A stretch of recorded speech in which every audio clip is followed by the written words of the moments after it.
একটা মামলা দেখলাম, মির্জা আব্বাস মামলা করেছেন নাসিরউদ্দিন পাটোয়ারির বিরুদ্ধে। মানহানির মামলা। মানহানির মামলার পরিণতি খুব ভালো বাংলাদেশে সেটা বলা যায় না। এগুলি শেষ পর্যন্ত আর ঝুলে যায় বা এর কোনো পরিণতি দেখা যায় না। কিন্তু গত 1 মাস 1.5 মাস ধরে যে ভয়ঙ্কর একটা অশ্লীলতা, কুরুচি এবং এক অস্থিরতা তৈরি করে রাখছে নাসিরউদ্দিন পাটোয়ারি। আমি বারবার বলেছি, এই কালচার যদি ধীরে ধীরে বাড়তে থাকে এবং এটা প্রশ্রয় পায়, এটা যদি বন্ধ না হয়, একটা ভয়ঙ্কর সমাজে বিশৃঙ্খলা তৈরি হবে। সিনিয়র জুনিয়র বলে কোনো কথা থাকবে না, কারোর মান সম্মান বলে কোনো কথা থাকবে না। সবাই একটা সংকুচিত থাকবে, এক ধরনের অসভ্যতার এবং বেয়াদবির একটা সন্ত্রাস সেটা পরিচালিত হবে এবং সবাই সংকুচিত হবে। যার যার মান সম্মান নিয়ে সে সবসময় আতঙ্কিত থাকবে। নাসিরউদ্দিন পাটোয়ারি পুরো নির্বাচনী প্রচার অভিযানে সেই কাজটি করেছেন। আমি অবাক হচ্ছিলাম যে দেখলাম যে কিছু কিছু ক্ষেত্রে পাবলিক প্রোটেস্ট করছে, বিক্ষুব্ধ হচ্ছে যে আপনি কোথার থেকে আসছেন, কি বলতেছেন, আপনি বাড়ি কোথায় আপনার। তারপরও নাসিরউদ্দিন পাটোয়ারিকে দমানো যাচ্ছে না এবং এটাকে কেন্দ্র করে বেশ একটা অংশের মধ্যে উচ্ছ্বাসও দেখলাম, সমর্থনও দেখছি।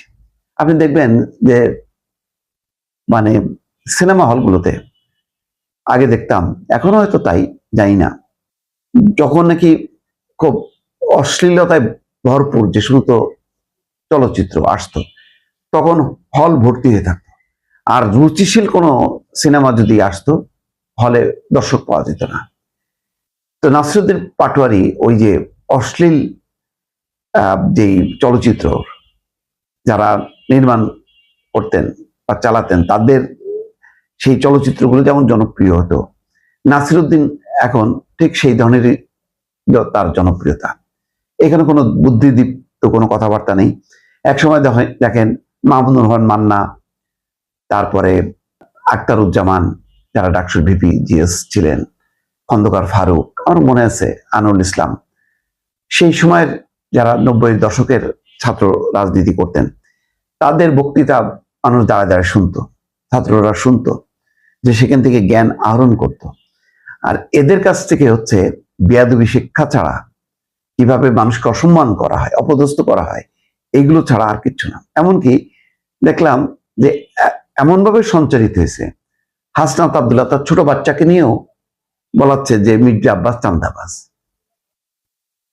মানে একটা রাজনৈতিক প্রতিদ্বন্দ্বীকে যদি এইভাবে টার্গেট করা হয় এবং এইভাবে বয়ান তারা নিজেরা দিচ্ছে, সন্তানকেও শেখাচ্ছে, তাহলে বোঝেন যে কত ভয়াল পরিস্থিতির মধ্য দিয়ে আমাদের এই প্রজন্ম বেড়ে উঠছে। আমরা এই প্রজন্মের উপরে আস্থা রেখেছিলাম যে তারা একটা পরিবর্তন করছে এবং আমরা অনুপ্রাণিত হয়েছিলাম। সেই জুলাইয়ের চেতনাটাকে তারা কিভাবে টুকরো টুকরো করে শেষ করে দিল, ধ্বংস করে দিল, বেয়াদবি, দুর্নীতি, নানান রকম কর্মকাণ্ডের মধ্য দিয়ে। এখন তো পুরা যে জামাতের কলেজে ঠাঁই দিছে। এতদিন ডক্টর মোহাম্মদ ইউনূস এদেরকে পৃষ্ঠপোষকতা করছে, এখন জামাতের কাছে যে আশ্রয় নিছে, অন্তত তারা মনে করতেছে যে তারা আর নিরাপদ না, কারণ তারা নিজেদের শক্তিকে আর বলিয়ান হতে পারেনি। এখন তারা ওই বড় আশ্রয় ধরছে জামাত ইসলাম। এর আগে ছিল ডক্টর মোহাম্মদ ইউনূস, তার বলে বলিয়ান হয়ে তারা সারা বাংলাদেশে মব চালাইছে, সারা দেশে তারা সফর করছে একদম সরকারি প্রোটোকল নিয়ে। এখন তো সেই দিন নেই। এখন তারা সেই কারণে তারা ভাবছিল যে জামাত ক্ষমতায় আসবে, তাহলে তো আর পাইকে।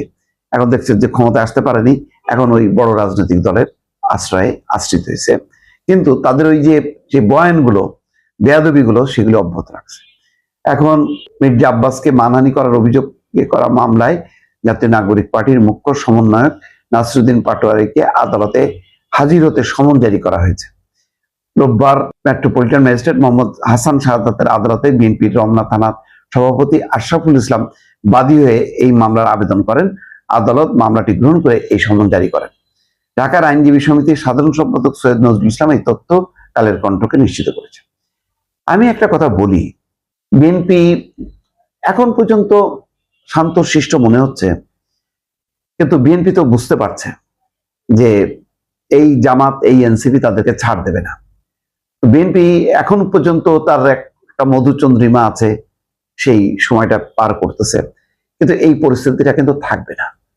এইটা যখন থাকবে না এবং যখন নাকি খুব পয়েন্ট টু পয়েন্ট যখন নাকি ধরা শুরু করবে বিএনপি, তখন কিন্তু খবর আছে অনেক কিছু, এটা বলে রাখলাম।